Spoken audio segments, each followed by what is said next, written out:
नमस्कार, मी ऋतुजा.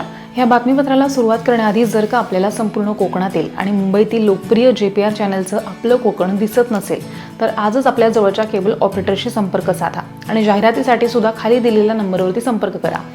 त्याचबरोबर आपल्याला हे चॅनल कसा वाटतोय हे सुद्धा आम्हाला नक्की कळवा. आजपासून 12वीच्या परीक्षेला सुरुवात होतीये. गोंदिया जिल्ह्यामध्ये 78 केंद्र आहेत आणि 18,694 विद्यार्थी 12वीची परीक्षा देणार आहेत. तर यावर्षी कॉपीमुक्त अभियान शिक्षण विभागाकडून राबवण्यात येत आहे आणि यासाठी शिक्षण विभाग, महसूल विभाग आणि पोलीस विभागाकडून बंदोबस्तही करण्यात येतोय. तर शिक्षण विभागाचे 7 फ्लाइंग स्क्वॉड तसंच महसूल विभागाचे सुद्धा फ्लाइंग स्क्वॉड असून बैठक पथक तयार करण्यात आली आहेत. तर पोलीस विभागाकडून सुद्धा कॉपीमुक्त अभियानासाठी तयारी करण्यात आली आहे. याबद्दलची माहिती शिक्षणाधिकारी डॉक्टर महेंद्र कसबे यांनी दिली आहे.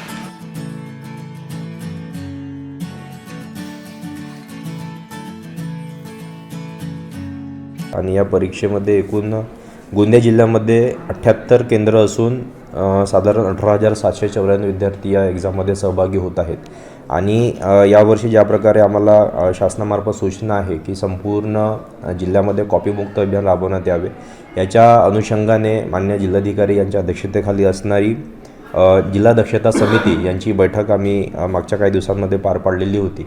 आणि त्याच्यामध्ये सन्माननीय जिल्हाधिकारी, सन्माननीय CO साहेब, सन्माननीय SP साहेब यांच्या माध्यमातून ही सर्व जी परीक्षा होणार हे कॉपीमुक्त होण्यासाठी आम्ही वेगवेगळ्या प्रकारच्या उपाययोजना केलेल्या आहेत.